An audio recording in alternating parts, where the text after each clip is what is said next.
nosso próximo palestrante, Dr. Gustavo Fernandes. Ele é formado pela Universidade Federal da Paraíba, tem residência no Hospital das Clínicas, da Faculdade de Medicina da USP e também no Hospital Sírio-Libanês. Atualmente, presidente da Sociedade Brasileira de Oncologia Clínica e também o diretor médico das unidades do Sírio-Libanês em Brasília. Doutor, obrigado também. Por favor, o palco é seu. Muito obrigado. Boa tarde. Bom, o Ayrton acabou de falar os motivos pelos quais eu estou aqui. Estou aqui porque eu sou oncologista, eu estou aqui porque eu estou presidente da Sociedade Brasileira de Oncologia. Mas eu não sou só isso. Eu sou filho do meu pai, que é o seu Aécio, da dona Bete, eu sou irmão da Beatriz, sou casado com Juliana, eu tenho 2 filhos pequenos. E eu sou torcedor do Flamengo, e isso faço questão de declarar ainda hoje. E eu não tenho partido político, também é uma coisa boa que a gente faz atualmente. E com essas referências, eu quero dizer que eu não nasci médico, muito menos nasci oncologista. A minha família tem uma grande tradição de médicos, a gente tem muitos médicos na família. Ser médico na minha família é sempre uma coisa da qual as pessoas têm orgulho há 2, talvez 3 gerações. E eu cresci sob a influência da medicina. Mas nunca entrou no meu cenário, nunca teve na minha cabeça a possibilidade de fazer oncologia. Nunca foi isso, esse assunto nunca teve na minha vida, até que o câncer bateu na porta da minha casa e levou minha mãe com 50 anos de idade.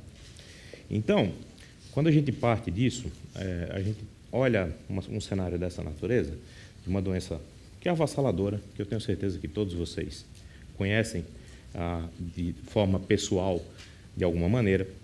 Então, dá uma vontade muito grande de tentar enfrentar essa situação. Diz, olha, o que eu posso fazer, pequenininho, para tentar ajudar as pessoas que têm câncer? Então, isso é uma vontade que cresceu dentro de mim e me trouxe até aqui. Bom, quando a gente fala de câncer, a gente tem que falar um pouco como sendo uma doença que hoje é um grande mal da humanidade. A humanidade, assim caracterizada como Homo sapiens, ela tem aí algo como 200 mil anos. Deve ter alguém que entende mais dessas datas que eu aqui na plateia, depois vocês podem me corrigir. Então, assim, se eu esticar os meus braços aqui, eu vou mentir um pouco, vou dizer que tem 2 metros. Então, se a gente der 1000 anos para cada centímetro do meu braço, a gente tem alguma medicina na ponta do meu dedo, no último centímetro. Algum tratamento para câncer foi ousado a partir do fim do século XIX, com o Halsted, como o professor Ademar falou, com o Birot, a partir do momento em que se teve anestesia e algum tipo de antisepsia. Então, ou seja, a gente tem 150 anos de algum tipo de tratamento para câncer. Antes disso, essa era uma doença abandonada. A recomendação era que não se encostasse, a recomendação de Galeno era que se você tirasse o tumor, os pacientes viveriam menos. E existiam casos descritos de que sugeria-se fortemente que você teria uma mortalidade maior se você mexesse no tumor. Então, enfrentar um câncer é uma coisa que existe de 150 anos para cá, o que é uma pequena fração da história da humanidade. Já a oncologia clínica, que hoje talvez seja o grande palco aí de discussões, ela tem, você pode colocar como oncologia clínica existindo de alguma forma a partir de 1950, quando o Sidney Farber desenvolveu a primeira droga antifolato, na verdade meio por acaso, era um folato que era para ser uma substituição, para ser um tratamento para anemia que não deu certo, a molécula ficou meio atrapalhada e ela começou a atrapalhar o crescimento de células. E por acaso assim, se começou o tratamento do primeiro câncer tratado com medicamentos, que foi leucemia linfóide aguda, uma leucemia da infância, que foi um dos primeiros tumores a ser efetivamente curado, o primeiro a ser curado com poliquimioterapia. Bom, aí quando você contextualiza isso historicamente, você pega na década de 50, o que tinha acontecido nos 50 anos anteriores? A sobrevida da população estava aumentando brutalmente, porque você estava tendo desenvolvimento de vacinas, noções de medicina sanitária e antibiótico. Então, essas 3 medidas, elas elevaram de maneira brutal a estimativa de vida da população. Isso foi muito bom. A estimativa de vida no Brasil dobrou nos últimos 100 anos. Isso é magnífico. Na história da humanidade inteira, a gente vivia mais ou menos parecido com um cavalo. Hoje, a gente vive 3, 4 vezes mais do que um animal dessa natureza mais bem tratado. Então, houve uma belíssima evolução nisso. Mas, junto com isso, a gente trouxe desses princípios que a gente poderia lidar com as outras doenças com o mesmo princípio que a gente lida com infecção.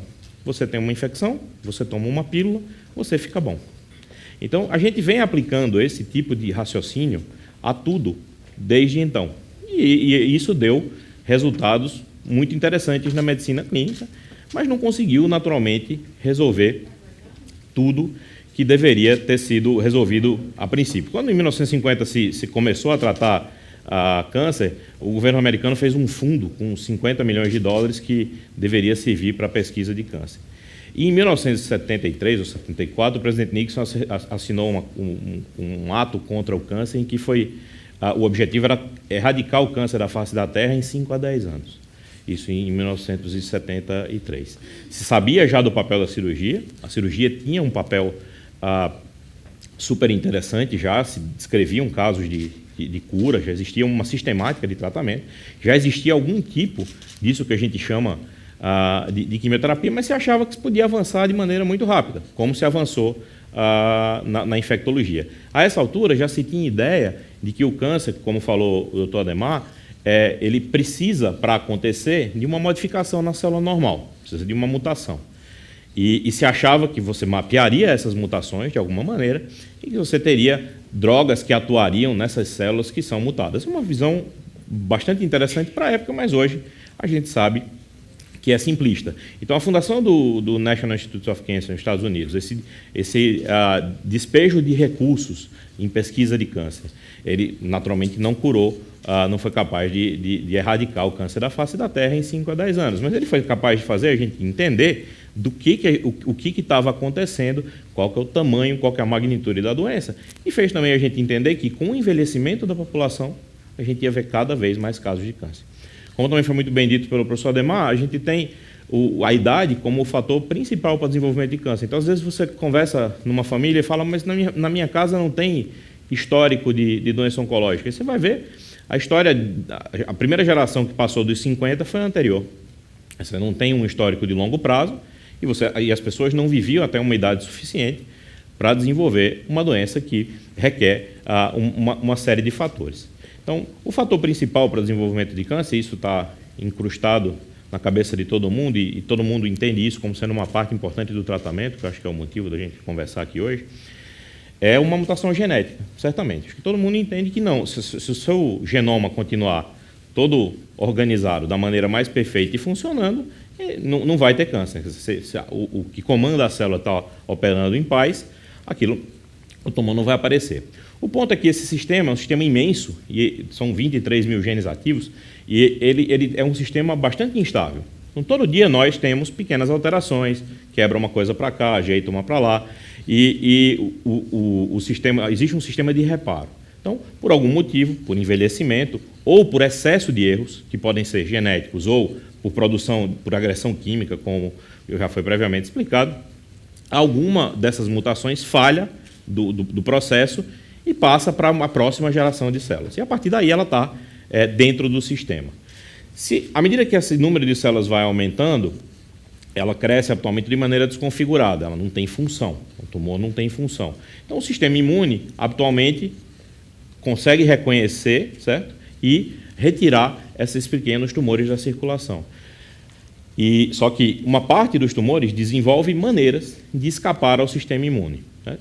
Por isso que pacientes imunossuprimidos, pacientes que usam drogas imunossupressoras ou que têm doenças que mexem com a imunidade, são tão suscetíveis a câncer. E, a partir daí, feito esse primeiro momento, você tem uma proliferação errática de células que começa a produzir clones distintos com múltiplas mutações, a maior parte das vezes, em que são populações muito diferentes dentro de um mesmo tumor. E acho que essa é uma das partes do desafio. Heterogeneidade tumoral. Enquanto a gente chama o tumor do seu fulano de um carcinoma renal, por exemplo, a gente está errando muito. Aquele tumor ele é único. Ele é o carcinoma do rim do seu fulano com aquelas características genéticas. E ainda tem o seguinte, se você biopsiar a periferia do tumor, o centro, a metástase do pulmão, a metástase do osso, todas essas áreas têm diferenças em assinatura genética. Elas são diferentes. São várias doenças dentro de uma mesma pessoa. E essas células, por outro lado, carregam o mesmo material genético daquele indivíduo. O meu tumor não carrega o seu material genético, ele carrega o meu. Então, essas são coisas muito distintas de uma bactéria ou de um vírus que tem uma grande similaridade entre elas. Além disso, ainda existe a interação entre o tumor e o indivíduo. Então, se a interação, se o tumor não conseguir gerar uma base para o desenvolvimento dele, ou seja, se ele não conseguir formar vaso, se ele não conseguir escapar do sistema imune, se ele não conseguir receber energia e excretar aquilo que não lhe interessa, ele não vai conseguir viver. E toda essa estrutura precisa ser montada, então, para poder um tumor se desenvolver. Quando você olha esse cenário, fica muito claro que a ideia de que a gente ia dar um remédio para uma doença e sumir tudo isso é uma ideia muito simplista. E por que às vezes... mas, Gustavo, tem algumas doenças em que isso funciona. Você tem um tratamento só, um único remédio, mesmo câncer, e a doença praticamente some ou desaparece 95% das vezes com esse tipo de tratamento. Isso existe. Essas doenças são raras, são poucas e são muito monótonas. São tumores monótonos. São tumores de quem tem uma mutação num aparelho completamente normal. Então, essas são doenças que estão à parte. São um grupo de cânceres pequeno, em que você tem uma mutação específica, em que você trata aquela mutação ou o produto do gene daquilo, e você consegue bloquear o crescimento da doença. Do outro lado, no outro extremo, existem doenças que têm milhares de mutações. Então, por exemplo, tem um estudo seminal publicado na Nature que mostra que um paciente tabagista pode ter uma mutação nova, o tumor pode ter uma mutação nova a cada 5 cigarros que ele fumou ao longo da vida. São incontáveis as mutações possíveis no indivíduo desse. Você imagina se você tem um acordeon de 23 mil posições e que você modifica uma posição a cada 5 cigarros. É absolutamente impossível mapear uma coisa dessa natureza. Então, esse lado também é um lado muito especial. E o que ele tem de especial? Ele é tão diferente, ele é tão estranho, que é mais fácil atiçar o sistema imune contra ele. Então, é isso que a gente está vendo agora com imunoterapia. Os tumores que tinham um comportamento biológico pior, um tumor que você não conseguia matar com quimioterapia, nem com nenhuma droga-alvo. Porque como você vai dar uma terapia-alvo para uma doença que tem dezenas de mutações? Você vai atingir um alvo, vou atingir a vascularização. E as outras coisas todas que ele sabe fazer. E a capacidade de dar metástase de outra maneira, por via direta, invasão lateral. Então, você não conseguiria bloquear tudo com uma coisa só.